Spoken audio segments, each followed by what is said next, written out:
believe massage therapists should only be using the highest quality products because our clients deserve it and we deserve it. I have been using jojoba for years because it doesn't go rancid. It's the only, or it does not, pardon me. Whew, it does not contain triglycerides like many products do, so it won't go bad. And also, what I was going to say is that it's the only company in the world making high quality first pressed jojoba. And I want to touch base on something that I saw online the other day. Somebody was asking, like, what's the best massage product for deep tissue work? And a couple people were like, try the original jojoba company, because even though it's a liquid, you can use just a little, you can warm up the tissue perfectly, and then it's got just enough traction to do deep work if you want to do deep work. You are not limited to doing light or fluffy work just because it's a liquid. Jojoba is good for all kinds of work. You just modify the amount and how you warm up the tissue, and it's really, really great. It works for everything. If you can only have one massage product, this is the one that you want to have. You can have many, but you should also have this one. You, my friends, can get 20% off the price of the product when you shop through our link, massagebusinessblueprint.com/jojoba.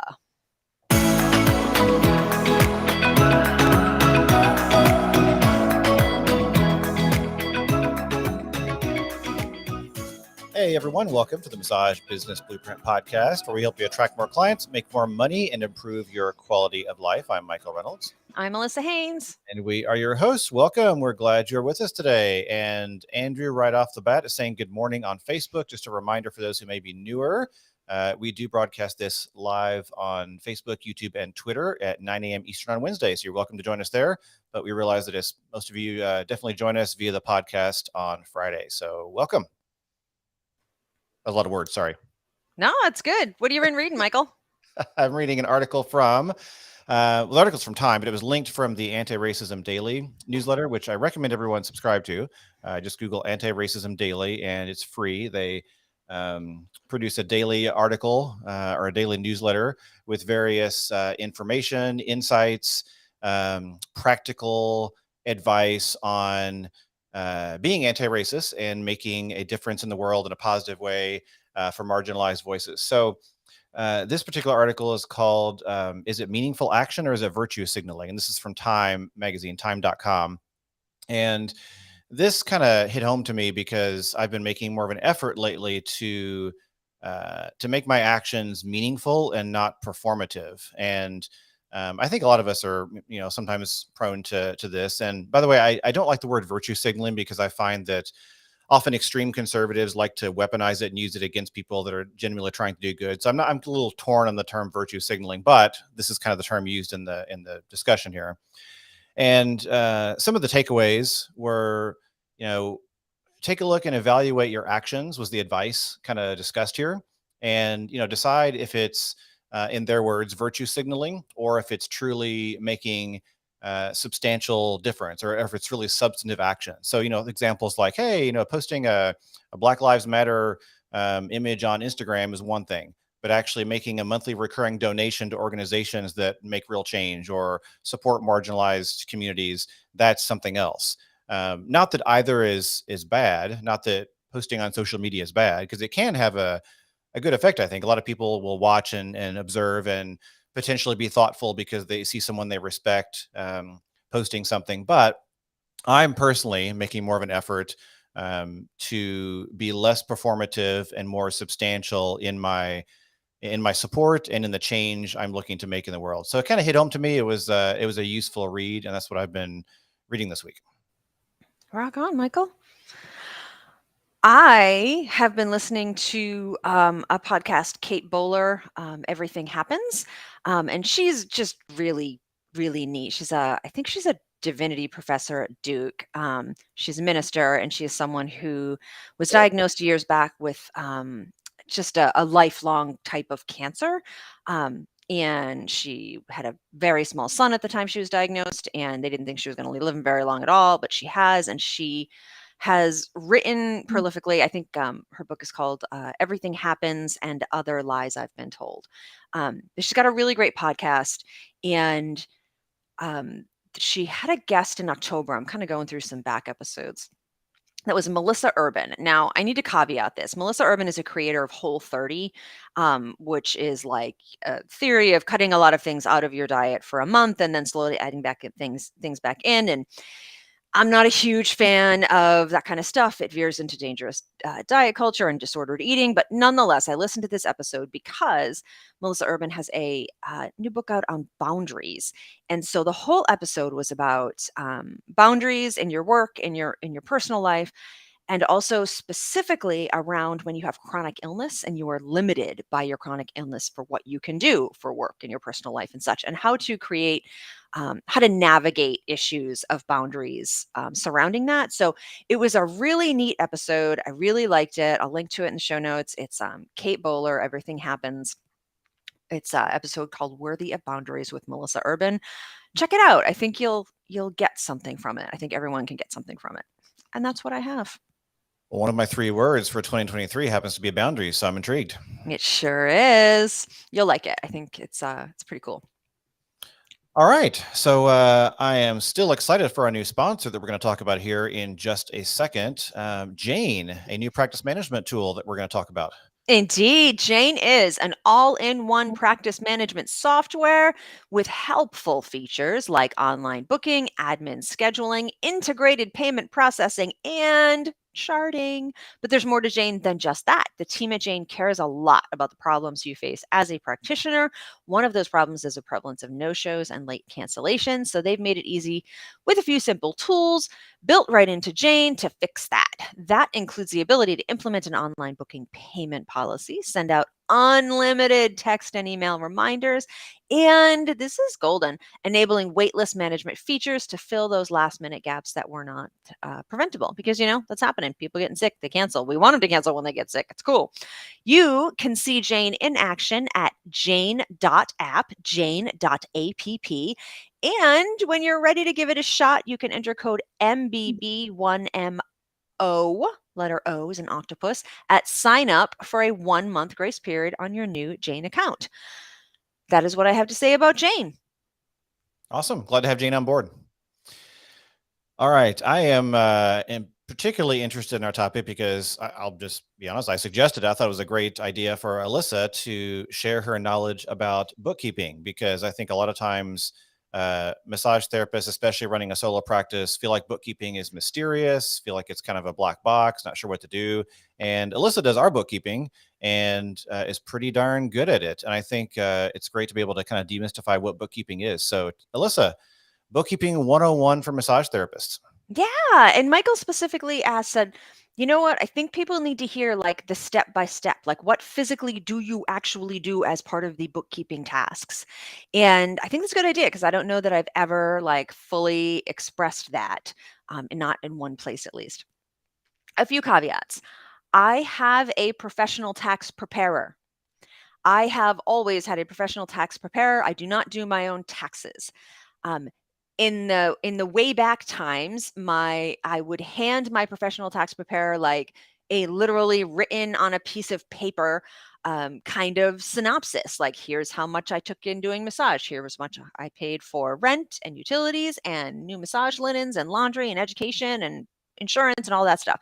It was like a piece of paper. And then because I started in 2005, so there's that.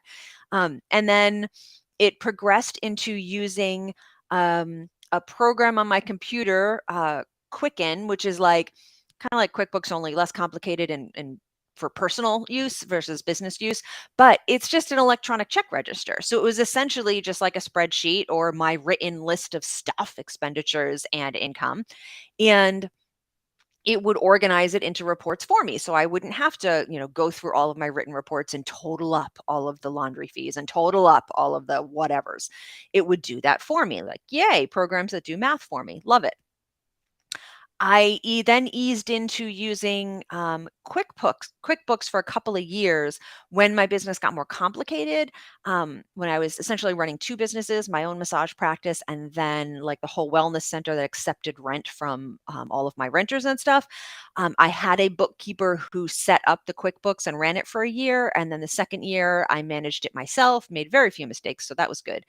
But then when I started to realize like I didn't didn't need it. QuickBooks was like way more than I needed. I didn't like paying like the $20, $30 a month for it. I didn't like having it take me 10 minutes to run a report when I wanted it to take me 2 minutes. So I moved away from QuickBooks, I think probably back to some kind of Quicken-ish.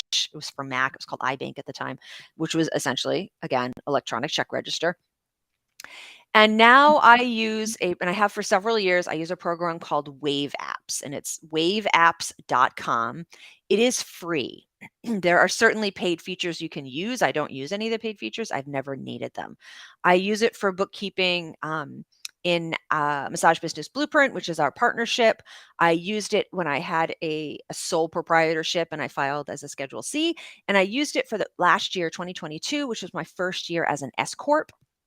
So it was just a little bit different. I had to add payroll to things. And so that is my history with bookkeeping, like with apps and tools to assist in bookkeeping.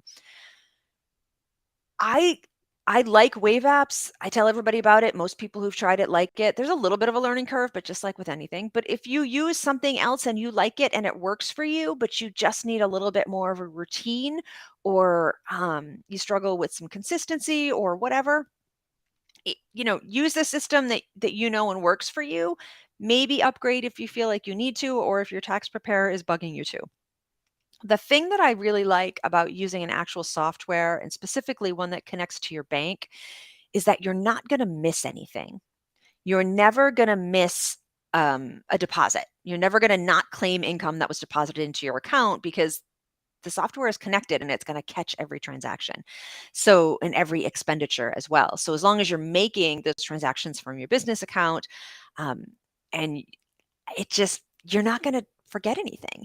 And ditto that for, you're not going to lose any receipts, because 𝗪𝗧𝗪𝗡 and many programs can hold an image of the receipt in with the transaction. So, if you take a picture, you scan it immediately and you get it up into your software, which is a process I'll talk about in a minute, you're never going to lose anything. So it's a good way of compensating for human error. And that's what I really like. I say in any kind of bookkeeping software, simple is best. Unless you have a more complicated business with lots of renters, lots of employees, lots of retail, like for most of us, like the vast majority of massage businesses are one-person shops, and they're sole proprietorships and occasionally S Corps. So simple is best. Don't choose a program that's too complicated for you to use. And I'm not just talking about QuickBooks. There's other ones out there that people try and they're like, oh, good Lord. They're based on double entry accounting, and it can be very confusing. So pick what works for you. And I say go less than all the bells and whistles, because you probably don't need all the bells and whistles. All right, so we're going to start with how I handle incoming receipts, invoices, and bills. So if I get a bill that comes to me via email, I flag it in my email box until I sit down and pay it. I pay my bills like once a week. So it gets flagged with a little red flag in my inbox so that I don't lose it. And then if it's paper, then I put it in a certain part of my backpacks that I will have access to by my computer when I sit down to pay the bills. So I sit down, I pay my bills.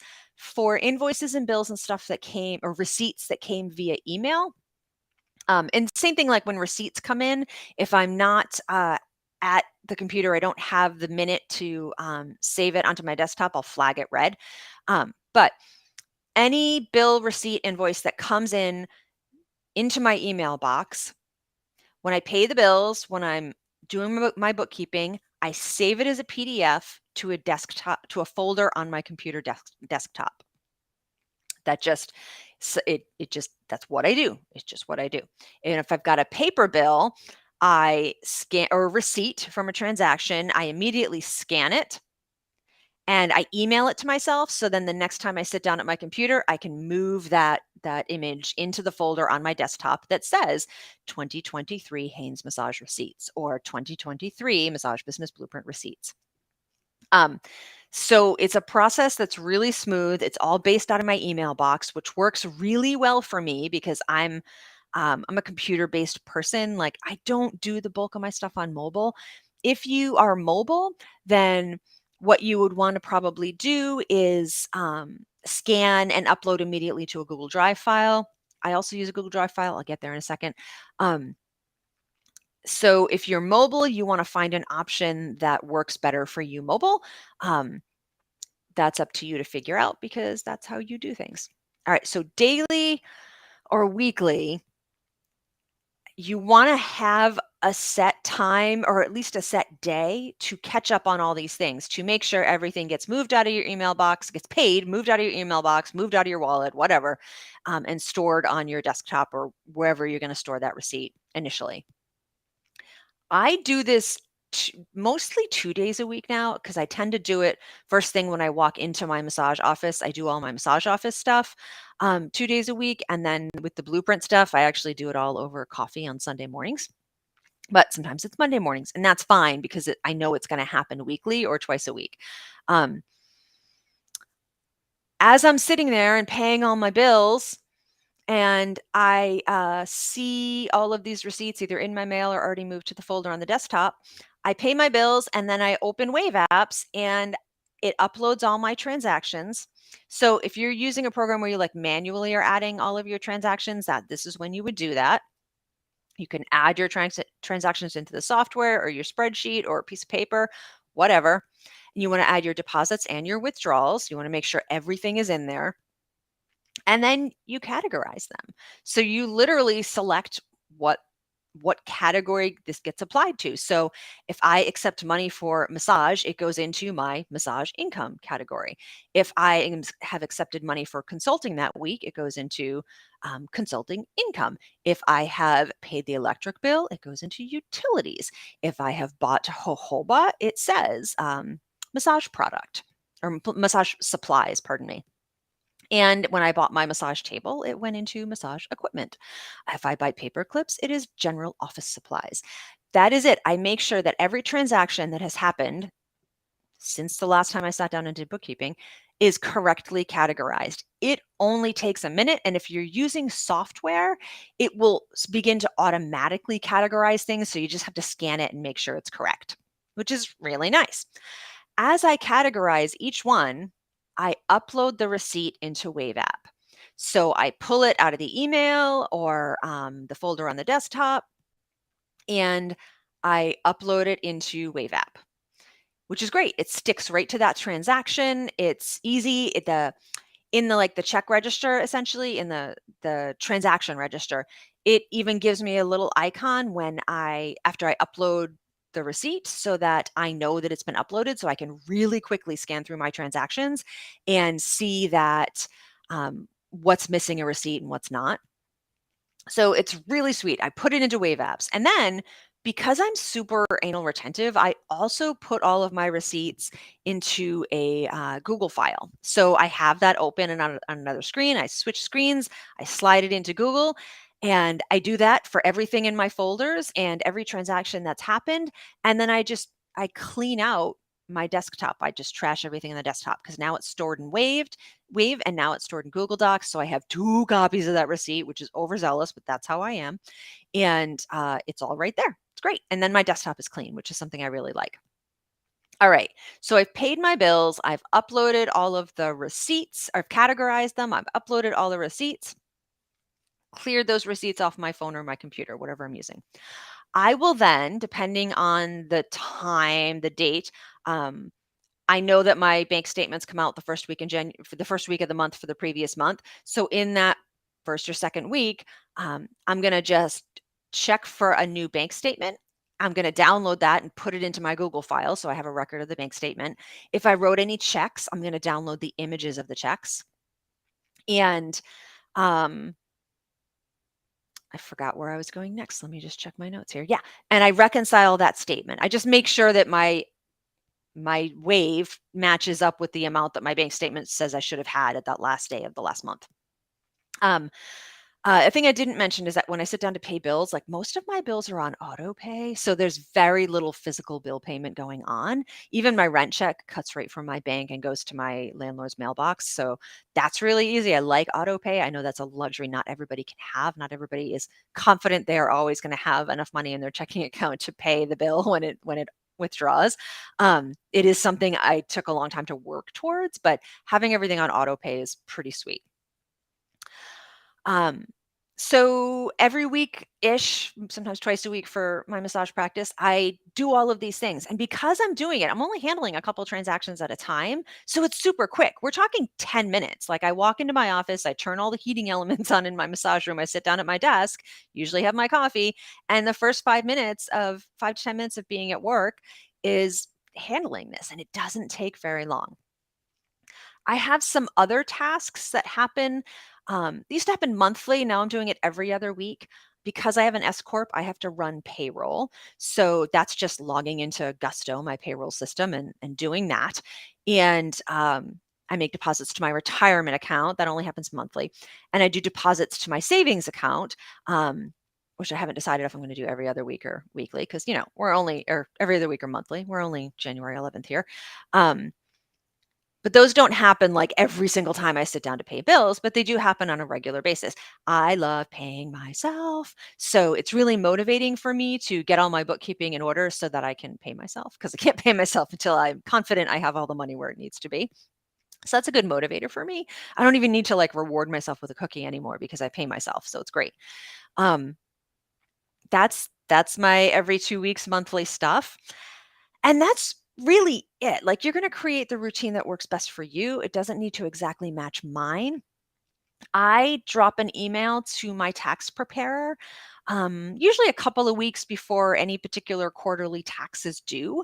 And I say, I've taken in this much money for massage and consulting. My payroll has been this much. I have paid myself this much in dividends. This is how, like loosely, how much should I be paying for estimated tax this quarter? And she does her little magic thing and she says, give the feds 2,000 and give your state $1,000. Awesome. And then I pay them, and that's great. So my system's going to look a little different from yours, but like that's the foundation of all bookkeeping. Like you save your receipts, you make sure all your transactions are tracked, you put them in the right category. And you make sure your receipts and invoices and such are stored somewhere. Like that's it. It's however you work it, but that's literally the nuts and bolts. And less than a half an hour a week, it does it all. I fully advocate for people paying a bookkeeper if they're really struggling with this kind of stuff. I don't like to put out that money. I'm super cheap, and I really like knowing exactly where my money's at. So you can always do that when you have a bookkeeper. You can still like look at all your money stuff. But I don't like waiting for somebody to categorize things for me. I like a real instant reward of knowing where my money is. So I do it myself. If you don't want to do it yourself, hire somebody. That's cool too. Everybody needs to support the economy in one way or another. So, at the beginning of every month also, I run a P&L, which is a profit and loss statement, which is just a fancy income and expenses report. Like it's just the math saying you made this much and you spent this much. And if you don't even do that, that's okay. I kind of hesitated to even put that on the list because I didn't want people to think we're getting like too technical here. But you can run a report that says you made this much and you spent this much, and that's nice. A little miscellaneous note is that tracking your mileage is part of bookkeeping. Just use an app. Like pay the $80 a month for Mile IQ and use an app to categorize miles when you and it's super easy. It's a swipe left or right for personal or business drive, and you run the report at the end of the year if you're claiming a certain amount of business mileage, or if you're reimbursing yourself for mileage. It's super, super easy. It is part of bookkeeping that tends to get overlooked for the first couple of years of people's businesses, or they think, oh, I'll just write it down in my planner, or I'll just make a note. You're never going to do that. Just use an app. 2 resources that I want you to know exist are our latest column in ABMP, Massage and Body Work Digital, and I put the link for it in the show notes. It's the January-February 2023 article, and I just want to bring it up so I can give you the exact title properly. How Solo MTs Can Pay Themselves a Living Wage. It's one of our better columns, I think. So if you're like, My, she's just done every week and pays herself. That's insane. We also have a podcast episode 347 about why you should pay yourself. I talked about how I love paying myself and that motivates me to sit down and do my bookkeeping. If all of this feels like crazy and too big for you, maybe start with that column in that episode. Start to recognize why and how you can pay yourself more regularly and in a way that makes you feel rewarded for the work that you're doing. And that's all that I have to say. Follow the steps, pay yourself, track your mileage.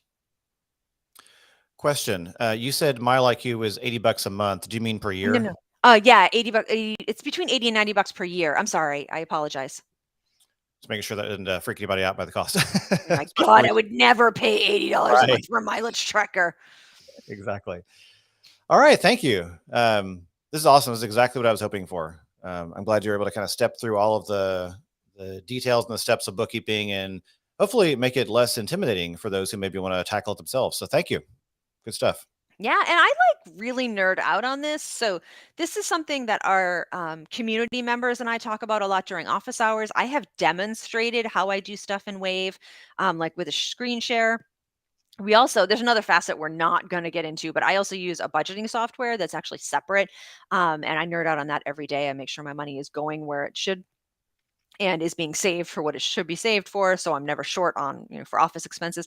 But we do like these kinds of screen shares and walking people through this in our premium community, which is something you may or may not want to check out, massagebusinessblueprint.com/mastermind. And I had a premium member message me yesterday with a couple of questions about bookkeeping. And I was like, hey, you know what? We're covering this tomorrow. So, we love this stuff. You indeed. Thank you. All right. Well, any questions, definitely send them to Alyssa about bookkeeping. I'm sure she'd be happy to answer. So before we wrap up, our next sponsor is our friends at ABMP. Yay! ABMP says they're proud to sponsor us, and so we're going to believe them. There are so many memberships of ABMP. I'm going to blow through all of them. Well, not all of them, but the top 3 that we like to talk about.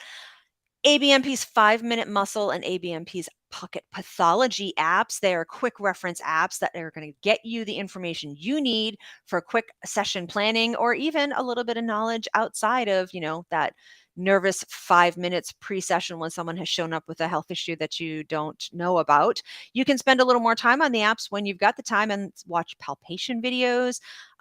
It's super awesome. They are also the ABMP Massage and Bodywork magazine, which is an award-winning magazine included in print for ABMP members. But like I said before, available for free online to everyone, massageandbodyworkdigital.com. Our column is, pretty good. And there's some other great regular features and regular columns and features as well. And finally, there's the ABMP Education Center with over 600 hours of continuing education courses that are included with ABMP membership, also available for purchase to non-members at a ridiculously affordable price, and all kinds of topics, hands-on ethics, business, cultural competency, and courses for massage educators. You can find all of this at abmp.com. Thanks, ABMP. All right, quick tip. You got anything? Not yet. I have one, but I forgot to write it down. So I'm going to think of it while you talk about your stuff. All right. My quick tip is test your stuff. This is from personal experience. So the past 24 hours, one of our members, thanks, Leslie, invited us to take a look at the recent ebook that Alyssa launched, the Communicating with Healthcare Providers book. And for some reason, something went wrong on it. I think we're still trying to figure it out. But this is a reminder, whenever you publish any kind of marketing offer or email you're going to send or anything at all that is especially a marketing or a content piece, don't forget to test it. Test it by sending a copy to yourself, test it by going to your website and filling out the form and seeing if everything works properly. Just go review the stuff that you have ready to publish. Triple check it. Take some extra time to test it out to make sure that everything works for you before you release it to the public. So I speak from personal experience. That's my quick tip. Yeah, and an addition to that too is like make your friend or business partner test your stuff, because I I thought I tested it, but I'm thinking maybe that I didn't. I think maybe we made some changes and then I didn't retest it. So yeah, I should have done that too. My quick tip is to do the thing and get the client.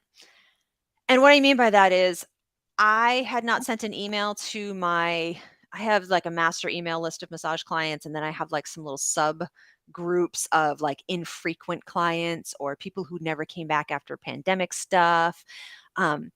I finally emailed my infrequent clients and my long lost clients. I sent them an email and I booked 5 appointments in the first hour, 2 hours after I sent the email. And one of them was someone that I only see a couple of times, a year. I've seen them a little bit here and there. And the other 4 were people I have not seen in 3 years. So, and I think like a couple of them are probably going to start booking regularly, which is something that I really need and want. So I cannot tell you how much I struggled and delayed over this silly email, which is ridiculous. And I had like 4 different friends proofread it for me. I was like so freaked out about just doing this thing, which I used to do all the time, and it was totally fine. But I was super freaked out about it. But do the thing, get the client. Congratulations. Thank you very much. All right. Well, I think that's it. Are we good? We're done. All right, let's do it. Well, hey, as a reminder, our website is 𝗪𝑒businessblueprint.com. All the stuff we talk about, you can find there first, including our Blueprint Mastermind community. And as always, if you enjoyed this podcast, we appreciate you giving us a review and send it to other massage therapists in your network as well that might enjoy it. If you want to email us, their email address is podcast@𝗪𝑒businessblueprint.com. And that goes to both Alyssa and me. And we would be happy to answer any questions you have. We do read them all and love getting your feedback. So with that, thanks for joining us today. Have a great day. We will see you next time. Bye.